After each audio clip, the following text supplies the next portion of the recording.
Welcome to the Jboy Show, hosted by Jake Crain, the fastest growing sports show in the nation. I'm Coach Hugh Freeze. This is Super Bowl champion Brandon Graham. Hey, this is DJ Shockley, and you're watching. And thanks for watching the Jboy Show. Hello, everybody, and thank you for joining us on another edition of the Jboy Show. Very excited to have a little Friday guest here. We're going to talk some betting from the Action Network. Going to get to him in a second. You're going to know who he is. He's all over everywhere, does a really good job in different areas. But first, I do want to give a shout out to our partners at Monster Bass. Head over to monsterbass.com today. Use the promo code JBOY10. That's JBOY10. You get 15% off your first order, their subscription-based fishing service. So whether you're fishing in Alaska or down here in LA and lower Alabama, head to monsterbass.com today. They've got the best tackle, bait, however, jigs, and they'll mail it right to your house. So it's easy. That's monsterbass.com. Use that promo code. But very excited in these crazy times to bring in a guy as sports betting is absolutely taking over the country. It's going to be a huge part of conversation too, as more states start to legalize. We're going to get in that. You've seen him on ESPN, CNBC. Seems like he's been everywhere. Now you can catch him on the Action Network. They're having a lot of fun over there. Mr. Darren Rovell. Darren, what's up, man? What's going on? Hey, I appreciate you joining us, man. I know it's it's always a crazy time with you and what you do, and I want to talk about that for a second. I want to talk about the Action Network. Obviously, it's just burst onto the scene since you guys kind of came out with it. Number one, explain to our audience what it is, kind of what it entails, and how you got involved with it, if you don't mind. So I was at ESPN. I had 8 months left on my contract in November of 2018, and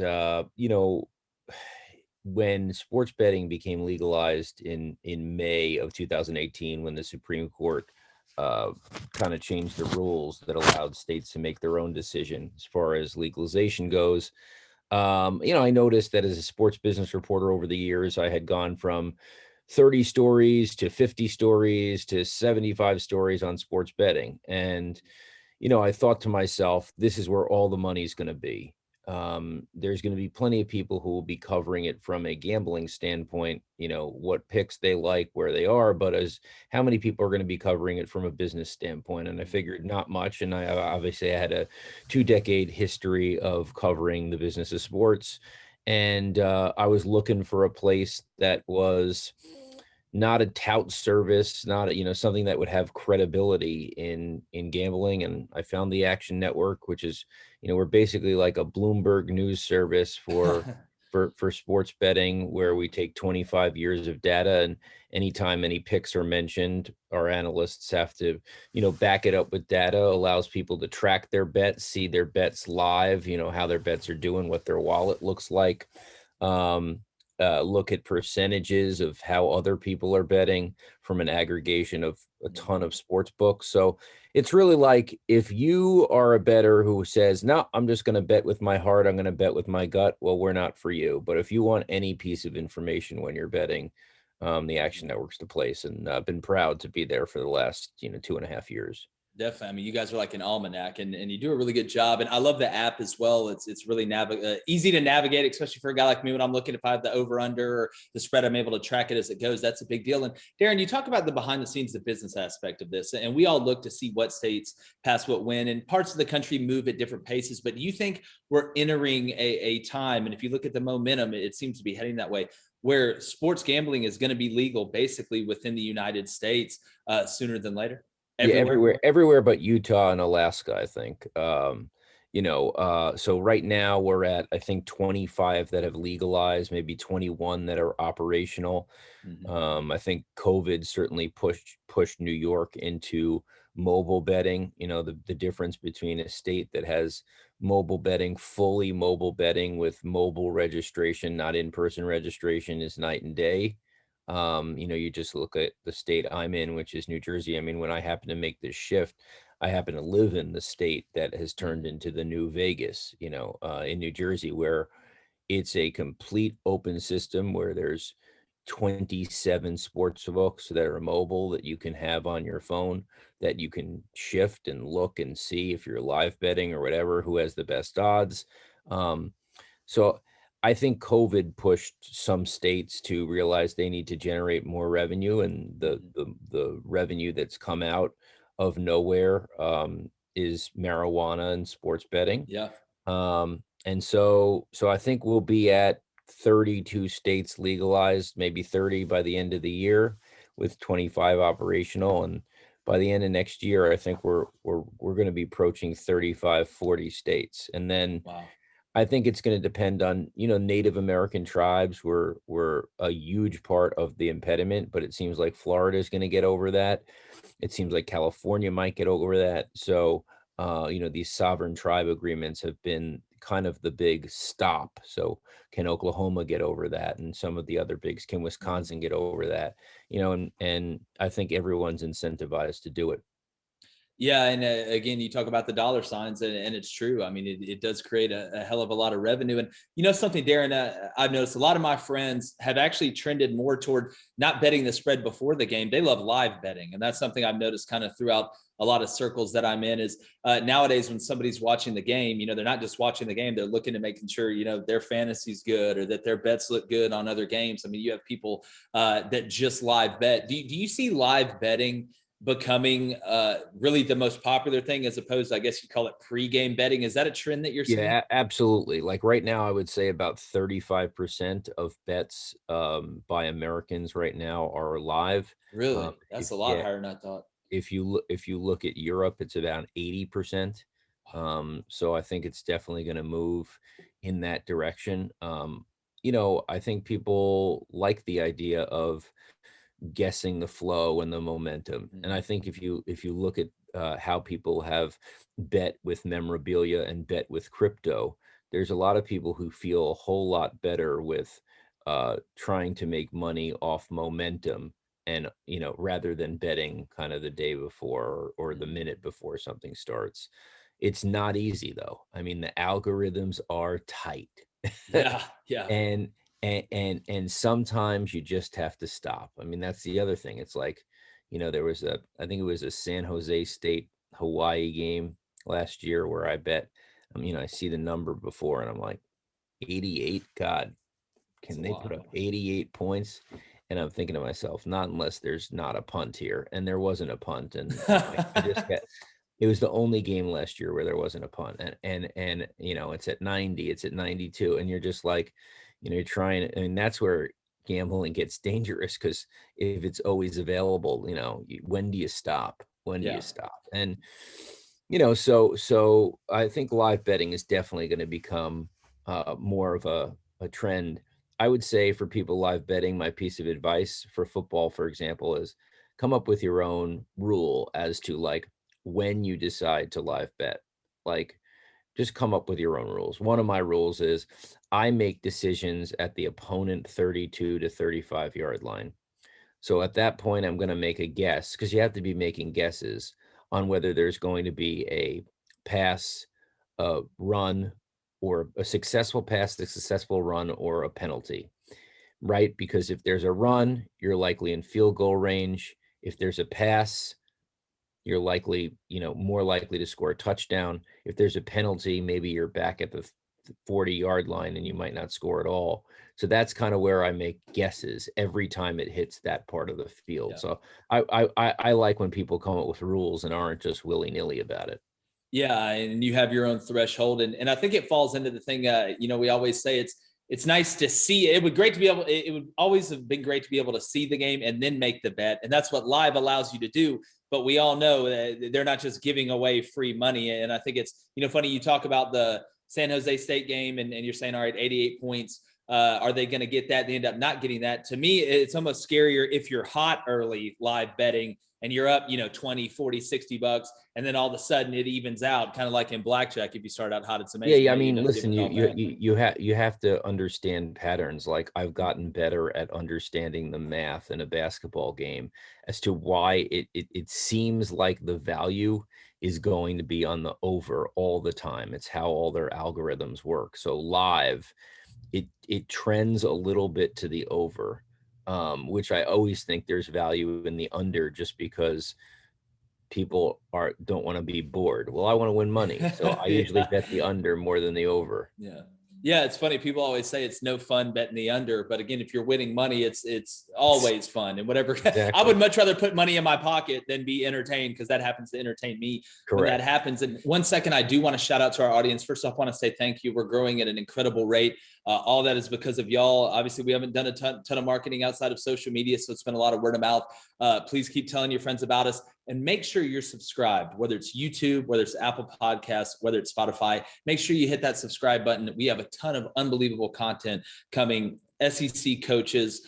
We got football season on the rise. We're going to be breaking it down the way that we do it, from behind the helmet, to inform you guys and really give you insight on the game, and politics free. You don't have to worry about that here. So make sure you're subscribed. You can donate. Our Venmo is Jacob-Crain-3, or you can go to the jboyshow.com and donate to our PayPal. It's at the Jboy Show. Every little bit helps as we continue to grow. We're taking this thing as far and wide as we possibly can, and it's all thanks to you guys. So I just want to take some time to go ahead and shout y'all out for being the best audience, and please keep spreading the word. And Darren, you're obviously seasoned, and you understand how this goes in, and we understand the algorithm. My question to you is, for these top sports books, whatever the math problem is, to find how they set these points, is that the holy grail in today's world? If you could find how to set those odds or the algorithm, because to me, it's so fascinating. And books typically aren't totally different, but there is some range and some margin. But Darren, just through your experience, have you noticed the games, and I'm talking about basketball, baseball's kind of different, but basketball and football getting more offensive, leaning to more points? Does that have an effect, looking at officiating rules? Because eventually everything's going to be pass interference, at least the way I see it. And they always want to help out the offenses to score more points. Is that something to keep in the back of your mind as we keep trending offensively? I mean, just look at the SEC and the way offenses. This is what we do at the Action Network, right? Mm-hmm. We have guys like Colin Wilson that have, explosion play ability and ranking, speed, pace of play, all these things that we kind of allow you to choose and, move your own lever, but certainly consider. I do not like betting NBA. Me either. I'm right there with you. It seems like it's just impossible, but foul shooting is so much of a key. I just think live basketball in general is the biggest roller coaster. I think so yeah, I mean, I think you have to understand with each sport what counts, and certainly if you want to figure it out yourself and rank your own categories, fine, but you have to know what those categories are, and you have to know the data of what team is where. Yeah, without a doubt. I mean, live betting the NCAA tournament's the most fun, the most exhilarating thing for me, because basketball tends to be up and down, and those games, especially this past year, were wild, especially if you bet against Oral Roberts a lot. Not calling anybody out there, but Darren, I know you got to run here in a second, but I do got to ask you, betting the draft. We all know there's huge kind of markers throughout the year. I mean, you look at the Masters, look at the NCAA tournament, Super Bowl, obviously. How much betting goes on? And I would guess probably the first round, maybe the second round. I don't know how in depth it really gets, but is the draft one of the highest bet things throughout the whole year? Because it's almost kind of like a appetizer for football season coming in a couple months. I mean, I wouldn't say it's the highest, but listen, let's be honest. It's the glory, it's the glorification of the calling out of names. I mean, biggest roll call ever. How is this even an event? Like, just think about that. I know we've gotten so big, but remember back in the 80s, this was like in the early 80s, a guy would get called up and said, "Hey, you were drafted," even like in the second round. So it's amazing to me how big it is. This year, there's real intrigue. I mean, you just look at the number 3 and Trey Lance and obviously Mac Jones and Justin Fields. And then Chris Sims putting in his mock draft on Tuesday, that Justin Fields is going to be 32. My God, could that be an Aaron Rodgers intrigue? And should you throw a couple dollars on that if he has any sort of insight at all? Justin Fields, whatever, greater than 20. I think the other, the other intrigue is the top 10, certainly like Devonta Smith, people are and Waddle, obviously, how are they going to go? Where is Devonta Smith going to break? Do the NFL people believe he's a Lego figure? That's something that's also really interesting to me. I think because of that, because of the quarterbacks, even though 1-2 seems pretty straight up, I think there's a lot of intrigue here, and there's a lot of more opportunity than not. And obviously there's tons of smoke screens. So if somehow you could, bet against that and figure out, what's the real information and what's not, then it's worth taking a shot. Yeah, well, I'm dropped my mock draft top 10 earlier. I got Trey Lance going to the Redskins. I think the Redskins make a trade with the Panthers. We'll see right there at number 8. But let me ask you, Darren, before I get you to plug, obviously, where you're at, where people can find you, the 9 people that aren't following you on Twitter, where they can find you. But if you're the San Francisco 49ers, are you taking Mac Jones? I don't think so. I mean, I don't think so. I know the size thing. I'm not taking Trey Lance because, listen, it's like I thought I was good on Carson Wentz, and I'm not trying to say like all FCS quarterbacks like don't look better than they should or whatever, but like I don't think Trey Lance is in the conversation. And Justin Fields, like, yeah, like, do you want that as your offense? Do you want something a little bit more traditional? I don't know. I think I'm taking Fields. Yeah, Darren, I'm with you. I think Fields is the best bunch. And I've said that. I've had Marcus Spears on here. We talked about it. I don't understand, kind of the, not hate, I guess, for Justin Fields, but really moving down for reasons that it's paralysis by analysis to me. I just look at the ceiling. But Darren, that's what happens in the draft. Exactly. It's a room full of paralysis by analysis. But Darren, I really appreciate it, man. I know you got to run. Tell everybody where they can find you, where they can find the Action Network, because it's so interesting, the side that you're bringing as well, the business side of it, because it is a totally almost new economy coming, in my opinion, with the betting. Yeah. So actionnetwork.com, you can find some stories. The main deal is the Action Network app. It's a free app. You basically can track your bets and do all these things. We give it to you for 30 days, and then we start charging you. So if you don't want to lose your all your data, stay with us. But we'll break it all down. We break everything down from you can see our impressive coverage on the draft. And then I'm on Instagram at Darren Rovell, and I'm on Twitter at Darren Rovell. Well, Darren, man, I really appreciate it, brother. Stay safe. Hopefully we can talk again soon. I know you're a busy man. Appreciate everybody else out there. Head to the jboyshow.com. Get some of that merchandise. Subscribe on YouTube, Apple Podcasts, or Spotify. Appreciate you guys as always. It's been another edition of the Jboy Show with Darren Rovell from the Action Network. And Jboy's gone. The Jboy Show is produced by David Cohn, Technical Director Dave Hammock, Creative Director David Culbertson, Audio Engineer Feyzan Shareef, Production Assistants Blaine Crain and Kyle Orr, Executive Producers Jake Crain, Vince Thompson, Steve Chamberlain, and David Cohn. Please subscribe to our YouTube channel and visit our website, thejboyshow.com, for updates regarding our newest apparel and merch designs. Win the water cooler with the Jboy Show.